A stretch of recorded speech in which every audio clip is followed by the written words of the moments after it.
3 consecutive towers and the inhibitor was impressive. And they made their own luck. They made their own gap where even with mistakes like that, they were so much in the driver's seat that there was just no way back into the game for the Dark Wolves. And the fact that they played with comfort in game 1 makes me wonder, what else do they have in this playbook? Because they need to show something vastly different to even trouble Longzhou. Yeah, and there's the GP ban right off the bat with Expression's 8 kills in the last game. You better believe that's not going to be on the table. And the Fiora ban is going to have to come through too, unfortunately, for Dark Wolves, unless they want Expression to get his hands on that champion, and there it is. It's worrying that Dark Wolves have to ban, specifically the Gangplank on blue. It feels like you need to be able to play that champion, at least from your mid laner or your top laner. It's a flexible champion to some degree. I personally prefer it in the mid lane just because in a short lane you can get away with just that slow farming style, but the fact that neither of them play it to the degree that they have to first ban it on blue is a worry for the drafting phase of Dark Wolves. What is their last ban going to be? We still have Victor up, we still have Kalista up, we still have Azir up, all of which were banned in the last game, and it will be Elise. I don't know about that. Tucson wasn't very accurate with his cocoons in the last game.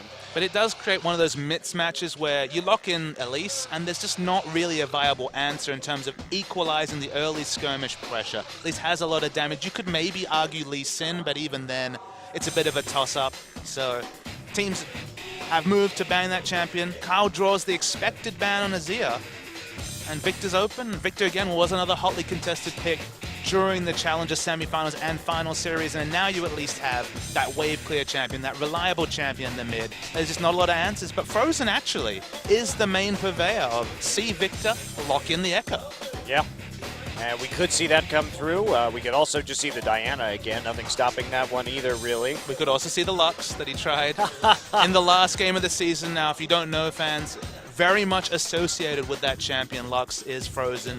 It certainly didn't work in their last game, but they come in such favorites that maybe you bring it out again. And Dark Wolves, they did pick a lot of blue side Victor in those Challenger playoffs, first picking that champion quite often, but I mean, Kalista, Alistar, pretty much the expected combo. Ignar getting that Alistar once again, and he's been performing on Alistar for a long time this year. It's certainly probably, I shouldn't say certainly probably, it's certainly his best champion. I think there's not really any question about that one. We've just seen the rise of Kalista Alistar over, say, Kalista Annie after Annie saw a couple of nerfs. Kalista Annie was definitely the go-to back in spring season. Now Kalista Alistar, next to maybe Kalista Kennen, are the really two strong Kalista duos. Alistar, if you're looking for the roaming game, and honestly with how well Ignar has played Alistar all season and specifically in the previous game, if you want to default to the Alistar, it's fine, or you can go for Kennen for the absolute 2v2 lane supremacy.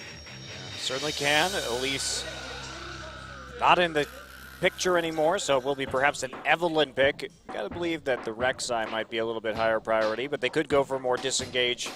With the Gragas pickup, we've seen Chelly play Vayne, so they could do something like Victor Gragas Vayne here. That would be a pretty big change in direction to what we saw in the last game that they played.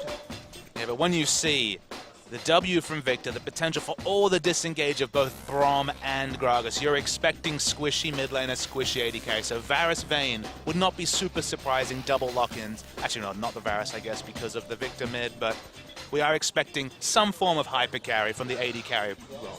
Yeah, certainly are. And Yasuo being teased here. Yasuo frequently banned against the Dark Wolves in that final series by Ever.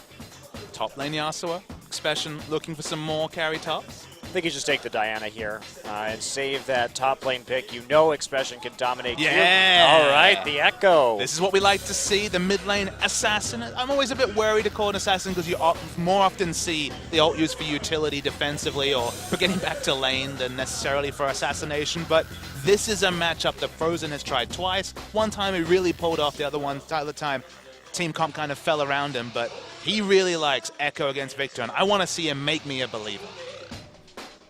So we will see the Ashe now locked in. So no Vayne, a little bit of a surprise there. Feeling comfortable with the Ashe into that Kalista matchup. Certainly a bit dicey, and they could just blind pick the very safe Gnar, but Maokai does provide a little bit more crowd control in the laning phase, especially. It's Hecarim again, Papa Smithy. They love the Hecarim. Blind pick Hecarim all the days. That's what Cube did, to the point where that Ever versus Dark Wolves Challenger final Hecarim got to first pick status, blind pick. They just love this champion in Challenger, apparently. I feel like every scene kind of has their trademark champion, NALCS. It's probably Tristana, a champion that really, you see a lot of Tristana there. Feels like, in the Challenger scene at least, still really highly prioritizing Hecarim on 515. Yeah, a little odd, for sure. And what is Expression's answer? He found a good one in the Gangplank last game. He can always just run Gnar here and go for Black Cleaver, Frozen Mallet, and absolutely dominate the Hecarim in the split push. Maokai would mean another setup CC for the parallel convergence, so maybe that will be the choice. It is picking for team comp, for team fight, rather than necessarily the jungle synergy between, say, a jungle Echo and a top lane Maokai, but it is the lock-in. Not the highest damage lineup from Longzhu IM, but if Frozen goes off, I think a lot of potential in this comp from IM. Yeah, it's very interesting that Frozen ended this season of Champions Summer thinking that Echo was the answer to the victor. And again, another TP, and I really like the strategy from IM. Again, you're coming into this series where you know that you are the more experienced team on the map in terms of macro play. Well, just have a bunch of double globals available for your team. Take that Diana, take that Echo, and just play around making better decisions. I think it's a great strategy to keep a more amateur team at bay. And when you're dealing with a champion like Ashe, whose initiation, whose pick potential with the Ashe Arrow is so powerful, but doesn't have the strongest laning phase in terms of harass, you are actually able to be flexible enough to take the cleanse. We've seen a few AD carries do this. Sunstar's doing it on the Kalista. You don't respect the trading as much from Ashe, so take that summon.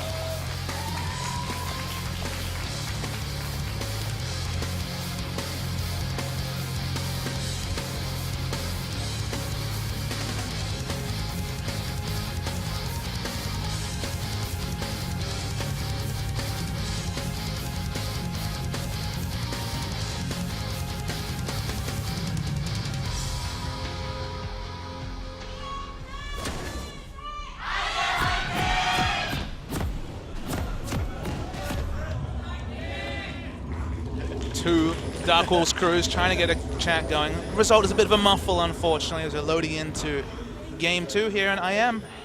Low damage comp potentially, specifically if Frozen gets behind, but still, I really love to see people mess around, dabble with this Echo in the mid lane. It's 5:15, so the Echo changes, taking away the base values, really loading the damage and utility on AP. Makes it a really interesting proposition for Frozen. Right, and you know, we look at not that many players playing Echo. Rookie on IG, notably like the big, scary Echo mid player in the world.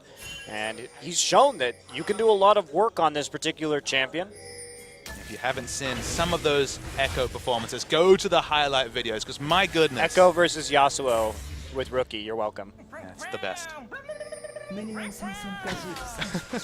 There he is. There is Frozen as Echo. Got himself a nice little Echo sword. Is it a bat? I don't really know. I'm a really big fan of the new skin. I don't think it's available in 5.15, but he has a cricket bat in the new skin, which, you know. What's it called? Terrible Sport Echo? Excuse me. We've talked about cricket on this broadcast before, Monte Cristo. I don't like talking about cricket anymore. I'm sorry. It wasn't soccer, you're right. It was cricket. I just made all the Europeans mad. Wow. Equal opportunity discrimination from the American here about our beloved sports.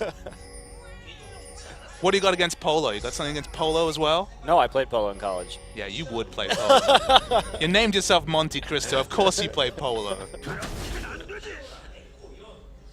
Oh, dear. Well, I don't talk about the cricket anymore. We lost the Ashes to England, so it's a bit of a no-no topic in Australia. Oh, really? Yeah. I'm sorry for you. It's not good. I'm sorry for your loss. Put it in the not good column as commentators. I guess. It's our Korean commentators, actually. They look like very confused animals. I mean, this is a scenario where Longzhu IM are by far the favorites. That's pretty confusing if you've been following champions outside of the promotion tournament, where they are the gods of promotion. They are, and you know, they turned in a decent performance in that last game. Certainly showing that they have a lot more poise in this Dark Wolves team right now, and we'll see that Hecarim head up to the top lane with the teleport. Maokai will be following him up shortly thereafter, so Expression choosing a very different approach this game than the carry approach, and we'll see what Frozen can do. I am very curious, but the crowd control and all-ins in this bottom lane, if we have two TPs down there, are going to be pretty scary for Chelly and Jelly. Just, yeah, with the fact of the teleport as well, the fact that Maokai can teleport in with a targeted engage, Alistair, of course, has excellent engage himself. Even Kalista can help throw in and empower the Alistair to make a play. Chelly and Jelly, this bot lane that likes to play aggressive, that likes to overextend for an advantage. You cannot overextend against triple global, because remember Rek'Sai has a soft global as well, and Kalista Alistair, a very strong laning duo as well. Well, just everybody who can come down there has some form of crowd control, major crowd control, AoE crowd control, in fact, so could be quite deadly if IM decides that there's going to be a time to 5-man stack into that bottom side and make an epic dive. That's what I'm hoping we see, Baba Smithy. I'm looking for the epic outplays. Every time I see Echo mid, I expect them.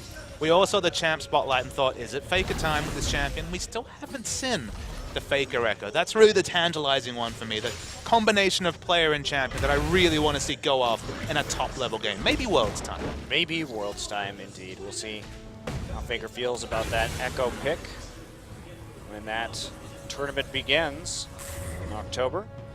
So Tucson just heading down for a little bit of checking in the enemy jungle right now. Kravevi on the other side. But he's going to know that after seeing all those camps cleared. So the last time we cast together, I talked about a doomsday future where teleport mid lane was all the rage and it crowded out every other summoner. And we're seeing it again, we're seeing it more commonly, and it opens up split pushes like the Diana. I guess Echo probably has a deft hand and also doing some split pushing himself. I'm not going to ask you about future soothsaying just this time. What I want to know, Monte Cristo, is what do you do against the double teleport? What is the actual optimal way of dealing with these laners that can farm from range, even as melee champions like Diana and Echo, but don't take that combat summoner in the teleport? I mean, you have to push them in, I think, is the answer to keep them bottled up in that mid lane, and you have to be very ready to roam. We've seen recently, actually, the QG versus IG series when IG went 3-0, even though QG was running teleport Lulu in the mid lane, and what IG was doing is just roaming faster with that Victor, keeping Doinb pushed up in that mid lane on the Lulu, and it became very effective. So push up, just motion down to the bottom lane, and if the Lulu commits, you're sitting there with Victor with an Ignite, and the Lulu is sitting there with teleport and dying at level 6. So would you say the key factor there is a champion like Victor that has that immediate backline clearing with the one item? So of course Victor gets that Hex Core upgrade and will always have optimal pushing NK boost. But what happens if you're actually bottled up with a champion that doesn't have instant wave clear? Are you just at the whim of the enemy mid laner? I think that's why you don't pick champions like that. I mean, if we look at the meta, you either are dealing with a lot of wave clear like Azera Victor, or you're dealing with, to a certain degree, teleport picks. So I wonder if come Worlds time people try teleport Kassadin in this spot against a champion like Victor. I think Kassadin is bad. I don't heavily disagree, but there are other scenes that think he's really good. And with teleport, he's so vulnerable to pushing, and he's too item dependent right now, in my opinion. I feel like that is an argument that isn't solved or settled right now. I feel like the Chinese teams will find a way to make Kassadin a viable pick at Worlds. It's tradition, Monte Cristo. I disagree with you, but we will see. I think they'll play him. I just don't think it'll be proved viable. Well, they can make an argument for it. It just might be wrong. For the record, I also, as you well know, I'm very skeptical about Kassadin, but when you're talking about mid laners that can teleport in and create an impact, Kassadin's certainly near the top of the list. As long as he actually has combat stats to a certain degree, and that just takes time to build up. So I think that's the big difference right there. It's the more immediate power of some of these other teleport mid laners. And Frozen not going to have too much immediate power this time with that Negatron cloak first. Just a little bit of farming right here, and using that phase dive to get out of some of those trades. Jelly's actually motioned, but only defensively to relieve pressure from Kyle. Nobody in the bot lane. This is the meta we're in.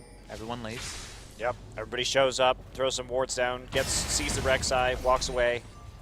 Communication around that must be crazy, because what do you reckon is the percentage time spent in a 2v2 for a support in this current meta? Maybe 30% the laning phase, of which 80% is during the first 5 minutes? No, at least 50%. That's not true.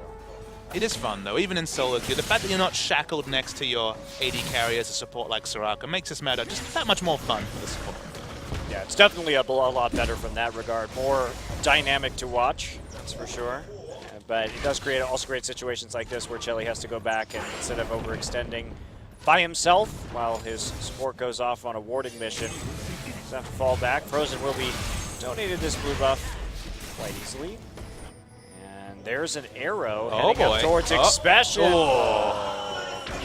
And there we go. He's going to come in with that Onslaught of Shadows. There's the Twisted Advance and the Arcane Smash to knock the members back. Expression has to use his flash alongside his ultimate to get out of that gank. So a bit of success there, but no Ignite used from Q. Not assuming he was going to pick up that kill. Instead, just getting the Summoner and saving that one for later. Ignar looking for the tower dive. Yeah, there's Ignar coming in. Chelly already with the Ignite burning onto him. And there we go. Not quite going to get it. Potion going down, and the Prey Seeker is going to miss. Tucson wants to go for this one. You cannot do that. Cube already there. There's the Ignite, and he's going to fall in a really questionable engage. Frozen and Kyle duking it out. But Tucson just giving up that first blood for free, and Ignar going to die too. Finally, we see Expression coming in. Are they going to be able to turn this around? Jelly wrapped up by the Twisted Advance. Frozen is here too. They're trying to go onto Jelly. Jelly's still low, but he's going to get that volley off. Expression's going to die to the Chaos Storm, and that is another kill. 4 for 1 in an absolutely atrocious play made by LZIM. Such an overcommit, and just at staggered times. Right after the initial engage, Tucson goes in and gets blown up. Then we start to see teleports being channeled. Expression was so late in reacting to that engage. I'm not 100% sure whether he had teleport, though I believe he did. And the communication from IM was all at sea in that fight. Yeah, absolutely awful. I mean, just starting there, getting overly greedy to finish off that kill, which they didn't quite get onto Chelly, and then just filing one by one into their doom. So that's going to be about 1,000 gold and a dragon advantage for Dark Wolves right now. I mean, Chelly low and just sidestepping the Prey Seeker, and this is where Tucson starts seeing red. I mean, he should see the Hecarim standing right there next to a Braum. Of course they're going to go in. The Ignite was still up. Good use of Summoners holding onto that for Jelly, and this is just comedy of errors from Longzhu IM. One by one they go. Maokai only now channeling his teleport with 2 members effectively dead as Cube. He's got all the gold. He should still survive. Yeah, he definitely should. There's just not enough damage between the Maokai. Oh, arrow coming through again. To punish any overcommitment there, Tucson decides not to go so far in this time around. But what, of course, was the most important factor there, Monte Cristo? 202 was that Hecarim. Newly bought the Home Guard Merc Treads. He probably would not have had gold for the parts of that Phage, you know, with the Ruby Crystal and the Longsword. And the extra items is why he survived that gank from Tucson. Well, Cube getting that early start this time. We'll see what he can do with a little bit more impressive laning phase and an early edge. And let's see what Dark Wolves can do with a much better early game, much cleaner. Of course, most of that is the misplays of the enemy team rather than anything special Dark Wolves has done, but we're hoping that there's a series, or at least one game this series, where Dark Wolves can show us why they were the first place team in the Challenge League. We can Challenge League, as you mentioned. The big factor for anyone joining us late is that, of course, the league with the subs from the main teams is separate to the league that these teams fight in. So a lot of the talent is bottled up in, say, the Jin Air B team. Of course, Jin Air went on to win that OGN Challenger League too. But this is the talent that's left over, and they're just trying to make an impression against an IM team that blew them away in Game 1, but is certainly showing us why they finished second last in Champions. In spite of the edge that they have, though, it's not too much for a 3-kill advantage. I mean, we're looking at just a little bit over 1,000 gold right here. And in the late game, it's linear team fighting. It's, okay, we have a Victor Ashe, hit that arrow and going for the fight, and Frozen's got teleport, Expression's got teleport. Even Tucson can create headaches with the ultimate. So the rotational play might once again be the undoing of the Dark Wolves. It's something they can certainly always fall back on here. And they should be able to deal with the Hecarim in the late game. We'll see whose job that's going to be. And there's an arrow coming through yet again. Will it hit Maokai? No. He knew it was coming, though. Tucson saw it. So another miss right there. They're really just fishing for these enchanted crystal arrows right now. This is real preseason 1 play, which of course leads us to wonder, once again, where do the arrows go? Where do they go, Monte Cristo? Well, I think that Summoner's Rift is on top of some mountain if we look at the new art for the Rift in the background. Yep. So I guess they just fly over the land at a very high elevation until they hit another mountain. Do you think there's a mountain with just loads of Ashe arrows? Speaking of arrows. Yeah, Sonstar going to have to flash out at this one. Can he hop away in time? And there's an explosive cast, not going to finish him off. Cube is there, though, with the TP play, and that's going to be secured. Expression can't follow up. And Ignar going to get dove underneath this turret, and that's going to be another kill for Cube. And Hecarim is now massive. Throw out what I said about the nerfs. When you had this massive early start, when the Triforce is a snowball Triforce and you can get tanky much earlier, all those things are out the door. It's just like if Sejuani shows up with 4 kills in the early game. You can be that force so much earlier. Well, Tucson just going to decide to die too here as they will dive him. He gets a little bit greedy when there are still 3 people there. Tucson playing very disrespectfully this game. They should just be trading on their superior macro play, Monte Cristo, but they're going for very questionable micro skirmishes and getting punished, as they should be. Yeah, absolutely. And now Expression has to deal with this very fed Hecarim, and he doesn't have any armor. He's going for the Righteous Glory first. Yeah. So there's not really a way he's going to be able to stop this split push. We haven't seen a lot of good TP play, and Dark Wolves, they took advantage of that TP timer. They had an edge on that particular ability, and they used it. Expression's late TP kind of rippling out into the next play as well. 1,700 gold is the lead between Hecarim and Maokai. And remember, Maokai's building for teamfights. He's building that Righteous Glory. He's well behind in terms of stats and just really can't deal with this Hecarim. And maybe there's a timer on this game to some degree, because this Hecarim, someone's going to need to answer. Maybe it'll be Frozen when he finishes the Zhonya's, but for now, this Hecarim reigns supreme in the split push. It definitely does, and Dark Wolves trying to snowball this advantage, moving that Ashe to the mid lane, setting up for a very nice siege, and the wave clear just really isn't there for LZIM. They have Time Winder, and that's about it. Yeah, the Q from Echo, much like Diana's, is decent wave clear, but you need to have something to support it, and Glista does not provide that. Maokai, I guess, maybe has the base between the sapling and the Q, and of course the Echo wave clear. They can maybe clear wards, but Maokai's not grouped. Yeah, Ignar just going to come in with a zoning headbutt. Not going to work, though. Frozen coming in with the parallel convergence. Tucson already there. Curvavy is the first to fall, and now we see the TP from Expression. Cube already here, though. And what are they going to be able to do with this one? Ignar not going to fall, so it's a 1-for-0. Can they actually save the turret? A lot of Dark Wolves members still at max HP. Exactly. Specifically the Ashe as well, who has the poke. Doesn't have a lot of mana, but Cube being full health. Tucson's going to come back in. Risky. Here he goes, parallel convergence. They're going to catch out Nara Kyle right in the front line. There's the Hecarim ult, though. And how much are they going to be able to get? Big death ray across the troops. And Chelly nearly going to fall thanks to the chrono shift. That was a great ult from Frozen. Yeah, really big damage. You can see he's been practicing this champion because his mechanics are very sound on Echo. And it's only an Abyssal Scepter Sorcerer's Shoes Echo. But finally we see assassination potential from that ult. But that was crazy burst damage. That was a very good ult from Echo. You usually don't see them used effectively. Or even aggressively. Yeah, aggressively, yeah, effectively. And that time he bought his 4 seconds. Let's take a look at this fight once again. Gets the shield as well, which is the important factor, but wait for the use of the ultimate. That's the big factor, of course. Now gets the kill on Alistair, but wait for this Echo Chrono Shift. Huge burst damage. I believe it was a turret shot as well, but they take down Ashe, and that actually does buy them extra time with this outer mid turret.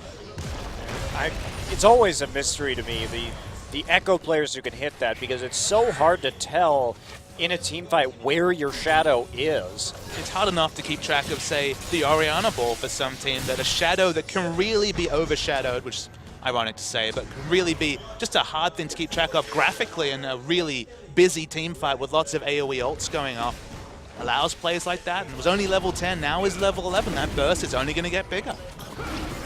Another Dragon over to the Dark Wolves will be uncontested by Incredible Miracle. They're looking to make up the gold deficit right now by killing the top lane turret.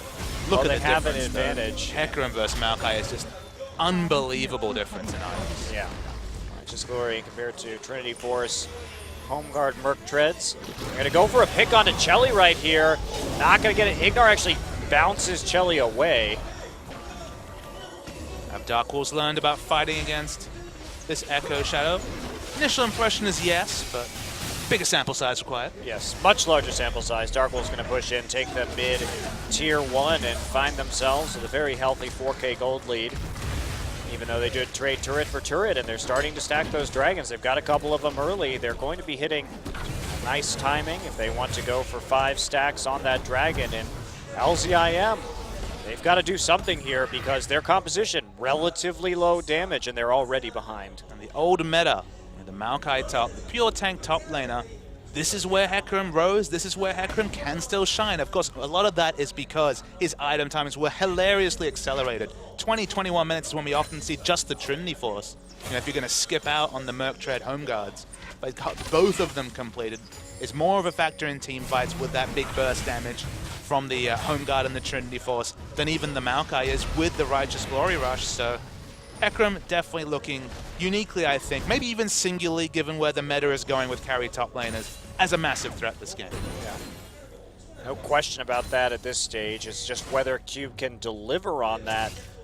One of the harder things to do in the current game is to effectively split push, even if you have this kind of advantage, without giving up some important objectives on the other side of the map, playing with enough pressure, yet still playing safely enough that you're not collapsed on as you try and push towards a tier 2 or an inhibitor turret. So that's what Dark Wolves need to show now. The fun question is, what does Echo versus Hecarim in a split push situation look like? Because the Maokai doesn't look like he's going to be relied upon to answer. Maybe if he's just sitting under his turret wave clearing, he'll do fine. But I feel like at some point we'll get that scenario where Teleport Echo, who doesn't have necessarily a load of items in gold, but is doing just fine for himself in Frozen, will go against a fairly free-farmed fed Hecarim. That will be just interesting to watch. It certainly will. So Tucson helping out with some wave clear in the mid lane. They just want to make a move right now, see if they can finish off that. Yep. No, phase dive. Easily able to dodge that one out. Seeing if they could perhaps take the last few hits on the mid turret. See right now, I am just trying to apply pressure and avoid these fights. They have 2 teleports up though, so they could try and pick up some kills onto his side lane if they so chose. Let's return to the no damage argument against the Longzhu IM comp. Remember, it is Echo and Kalista, and Echo's already shown and shone in terms of doing damage in a previous fight, but it is Bloodthirster first return from Sunstar. We've been seeing so much more Blade the Ruin King into Hurricane Rush. The Bloodthirster, the safer choice, but now we're really talking about scenarios where Frozen gets the job done, or things look really worrying, at least until an extended team fight and the Hurricane comes through from Sunstar. Yep. And now Dark Wolves will be grouping in the top side of the map, just completing their circuit of tier 1 turrets, and there's just no wave clear up here. Echo now coming back out of the base with some home guard boots, and Expression slowly, ever so slowly, pushing out on Maokai. Dark Wolves have to be careful though. They don't want to give up their mid turret. They decide to assign Cube into that mid lane. It's not that they have to turret dive though. Sunstar can only do so much trying to even feign pressure. Shelly's playing very, very defensively after spotting Tucson, so they're not going to get this turret just yet. LCIM just trying to buy time right now. They do see Frozen with a ward moving up, and Expression has gotten a little bit of a minion wave going here, so LCIM just trying to delay them long enough that they can trade. Here comes a TP. Teleport from Maokai doesn't have home guards, no turret to return to. And is he actually going to get over the wall right now? He has a really long way to run, and that means Tucson's just going to die. So at best right now it's a 4v5. Frozen just going to get punted out, and then ultimated by Hecarim, has that parallel convergence, doesn't even land for the shield. Expression chose a very poor place to TP to. There was just no follow-up. They're just so defensive at teleport. The call must have been very scattered. I don't know if it's Expression's fault or the team in terms of initiating that fight. They didn't have the wards to do it. Now Baron started, and what can Longzhu IM really do to contest it? Well, they still have Maokai, they still have Kalista. They're going to have to try and fight this one. Expression already down to nearly dead, but the members of Dark Wolves low. Can they actually finish this Baron? I don't think so. Tucson back up. So they delayed it. Yeah, they delayed it. One death, but delaying a 21-minute Baron is definitely pass marks from IM. That might have been the straw that broke the camel's back. That might have actually been enough to snowball Dark Wolves into breaking the base and taking this game. Look at that kill score, 12-3. Next Dragon in 45 seconds, still probably going to go to Dark Wolves, but only reason IM are still in touching distance is denying that Baron. Yeah, and they trade one kill and a Baron denial for the mid lane turret too, so at least they get some gold here to keep them somewhat relevant in this game. But man, Cube's Hecarim is very scary. So is Kyle's Victor. 6-0 0 and 4. Soon to be Frozen Heart to follow up the items that Cube had already purchased. Cube is crazy, crazy strong, and Frozen's going to have to make us a believer soon because it's really all on him. Specifically, the Hurricane still not done on Sunstar. That's just expression, too. He has really not a lot of armor, not a lot of magic resist. He's just melting right now. And there's not really much that can be done about that until he can just simply get some more farm, some more items. And here we go, another dragon. 23 minutes for Dark Wolves. We'll set them up for about a 35-minute 5th dragon. And that is a pretty nice timing for them if it goes late. Worrying scenarios where you're talking about a Maokai melting to an Ashe, a 180 carry item Ashe. Remember, Ashe will definitely hits her stride in terms of damage, but it's much later than most champions, so very concerning that even this early in the game, Dark Wolves are finding a very fast path through especially. Shelly just getting free hits on the turret right now. The wave clear just isn't there for Incredible Miracle. Very slowly time winding the minion wave. Yeah, but that takes about 3/4 of the health of the tier 2 off, as Dark Wolves doing a very good job at still bowling out this game, but honestly, with LCIM's composition, there's not really a lot they can do to stop it.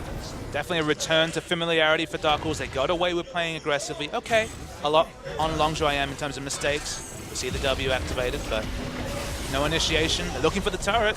Gonna get frozen with the arrow, and there we have a huge ultimate coming through. Has to use that chrono shift early, and there we go, grabbing Ignar out and sending him right back in to the melee. They take out Curvavy, but everyone's so low, they're definitely losing the turret now. They won't be able to kite back to Baron, which they might have been able to do if all their members had lived, but in this scenario, they will get the mid turret, even tanking it up to get it a little bit faster. Probably didn't need to do that, but did it anyway. Won't get the top turret, though, but objective complete for Dark Wolves. And Dark Wolves' control over Dragon was what really stood by him, as even in their one loss, in their 3-1 win over Ever in that Challengers final, they were very on point in terms of Dragon control, and they've basically been gifted that because there's been no pressure on the map from Longzhou IM after that really ill-advised 1-by-1 skirmish earlier in the game. Oh, just such a puzzler, though, because Dark Wolves, they haven't really shown a lot of ability to play from behind. When you give them these early advantages, they can be punishing. They can just shove these waves through and set up for it. And if you're IM, all you have to do with 2 teleports is sit there and wait for them to make a mistake. There's no reason to have such poor dive play like we saw in the bottom side of the map earlier, and now it's very difficult for them to win this game. Teleport hits its stride much later than other summoner spell combinations. So when you're running double teleport on a champion like Diana, on a champion like Echo, a couple of items in, you just set up those scenarios where it's lose-lose for the enemy who just can't react. There's no way to out-rotate a Rek'Sai, Maokai, Echo triple teleport trio. But they managed to find themselves in such a hole where they just really aren't able to set up any minion pressure because they're just out-dueled everywhere by the Hecarim. Very difficult to figure out what to do in that particular situation when they've already made the choices that they have and dedicated themselves to what in the first game was a very effective double teleport. Now they could still wait until the late game, but even then their late game damage is not particularly impressive.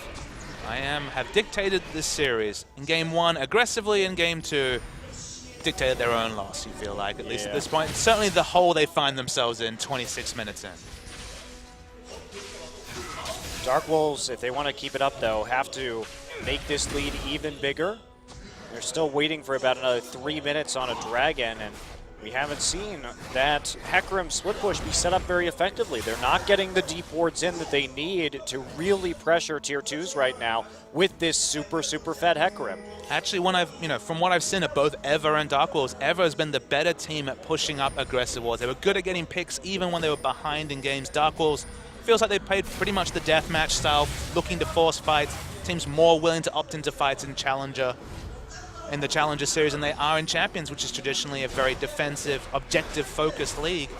And so they just haven't really been a team that's been able to identify that as a win condition. You wouldn't say their side wave control was above par compared to any other team in Korea. Yeah, certainly not. And there's just no wards in the IM jungle now, and part of that has been good pink placement, as we can see from Incredible Miracle, just laying those down, especially in the upper jungle. But Dark Wolves has been trying to set up picks in the mid-river brush. They haven't really had any deep warding missions in, and this is actually stalling them out right now in a very concerning fashion. There's eyes on Dragon for IM. We see Maokai getting farmed. They're keeping all their turrets up right now, so this is buying a significant amount of time for Incredible Miracle. When we see these lower placed teams play against better teams. Uh-oh. Hecarim may be in a bit of trouble here. Cube actually pushing too far forward. There are 4 people in this side of the jungle. They know Cube is alone. Oh, they could have made a play right there for sure. They must have just guessed that there were more green defensive wards than they actually were. Maybe they outthought themselves. There's a teleport. And here come the TP. Sunstar already there. Jelly going to pop down the Glacial Fissure.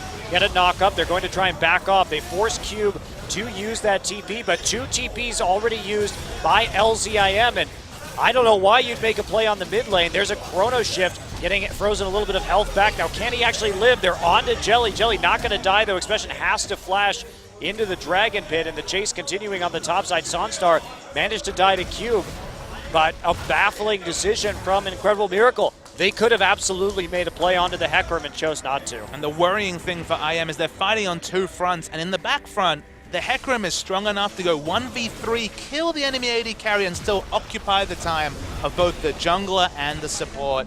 And the other side of the coin, that's what Frozen tried to do, doesn't have the items, isn't snowballed, 15-4, and now the inhibitor down, and the 3-0 predictions are starting to look like they're not going to come to fruition. Yeah, definitely not with this kind of gold lead and the base broken already. And we do see that Dragon going to be coming up right now unless Tucson can manage to take it away. Victor's still here, so there's an outside shot that they could actually pick this up with Expression spawning with home guards right now. It is, however, Super Minions pushing in mid, but for now they're quite equalized, not going to be hitting onto the Nexus turrets anytime imminently. Ashe is coming from spawn with most of a Last Whisper, but Victor certainly will not be at this Dragon if it started now. Yep, and here we go. It is going to be started. Now, how fast can they burn it down? Frozen doing some work on that, but it's still going rather slowly. But with the Callista, there's not going to be really a chance of a steal right here as it gets full. Oh dear. Now that was a mistake. You can talk, Monty. You're not on camera, but Monty was in a daze as he watched the Dragon be stolen by a volley. A volley? I mean, Smite was up. Ren was up. Smite was used, actually. Interesting. I mean, I am just absolutely falling apart here, and there's a Baron taken by Dark Wolves. You never want to say that a team engineered their own downfall. You always want to give credit to the winning team and say it was their plays, but IM has really made this game difficult for themselves, at the minimum. Yeah, certainly. Dark Wolves has kind of run with it, but IM just tripping multiple times in the race here. This promotion match, and this isn't the IM that we don't normally see strong IM in the promotions. There were some worrying signs last game, but it was still a quick one.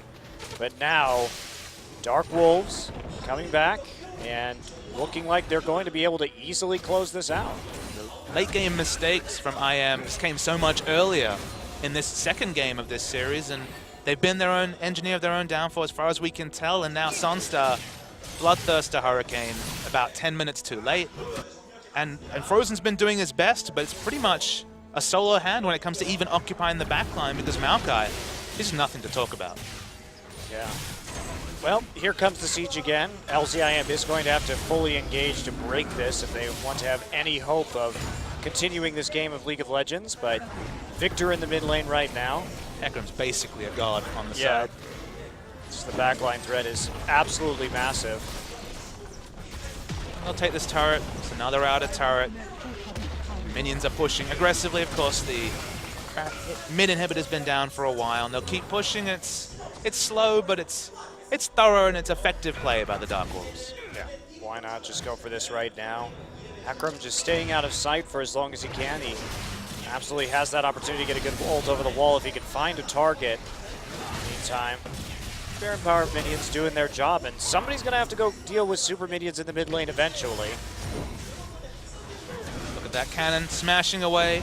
Baron Cannon Minion is always the MVP of these sieges. It's already done maybe 10% of the turret's HP. Look, Ashe has 600 range now. Doesn't have flash available, so has to be very defensive in her positioning, but you know it doesn't need to be defensive as Cube. who's pretty much looking to try apply pressure all on his own. Right, and make sure that those Nexus turrets are going to take some damage. Tucson actually gets massively chunked by the rampaging Hecarim. And try and kill him right now. He has to ult out of the base, so a bit of an overcommitment. Now they got some damage onto that turret. Remember this turret, these inhibitor turrets do actually have a life gain if you leave them away, so they really want to come away from this siege with the inhibitor turret, and the MVP is doing pretty good work. There's Baron Cannon minion. Oh, there's a second one. It's all over. Twice the pain. Cube just waiting for his TP. No, he actually is going to. Someone should be defending these minions. Yeah, trot out of the base. Somebody needs to zone him out, absolutely. Kervavy's there, and Ignar on the front line going to pop his ult early. Kervavy gets caught actually in the back. Remember, there is no Hecarim here right now. Arrow comes through, they catch Frozen. Zonia's Hourglass triggered, and he's going to die shortly thereafter. Nice chrono shift actually gets out of that fight. Ignar on his way back in right now, and are we going to see Cube here? Yes, he finally enters the fray. And Sonstar will fall to Jelly for a double kill, and now this should be the end of game 2. Dark Wolves going to tie up this series 1-1 in a 33-minute game, and they were pretty dominant here from start to finish, but LZIM making a lot of errors. Yeah, a lot of the same compliments we paid IM can be played to the Dark Wolves. Okay, IM gave them a foundation at the start of the game, but from there, Dark Wolves really ran with it. Okay, made a couple of errors in not contesting enemy red and blue buffs with some smart warding, but whenever they could opt into fights with the item leads they've been granted, mechanics are on point, team fighting was on point, and comfortable victory for this challenger team. Yeah, so will that victor be allowed in the next game? I think is going to be a big question mark here, and I agree with IM's composition with their intent with the double teleport going into this series, but man, was it poorly executed in that last one. And Dark Wolves,